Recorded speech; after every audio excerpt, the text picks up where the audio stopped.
2025年全力推動與教師同行計劃。當學校訂購咗課室補充練習後，老師應如何申請網上版教師資源？首先，請老師先準備好以下資料，並將呢啲資料發送到以下聯絡方式，以開啟賬戶。然後，老師只需要掃描書本封面上嘅二維碼，登入教師專屬嘅賬戶與密碼，進入界面，點擊電子解題答案，打開 Flipbook 界面，選擇所需資料，輕鬆閱覽所有界面，亦都可以輸入頁碼，即刻跳到所需頁面。還可以一鍵下載所有電子解題答案 PDF， 隨時可以嵌入教案及電子教學平台使用。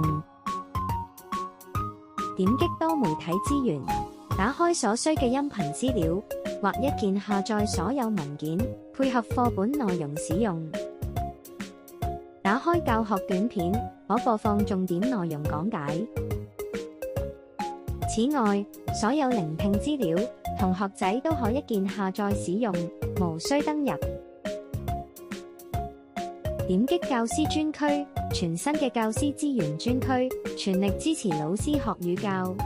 新頁面以功能分類，涵蓋全系列教學輔導，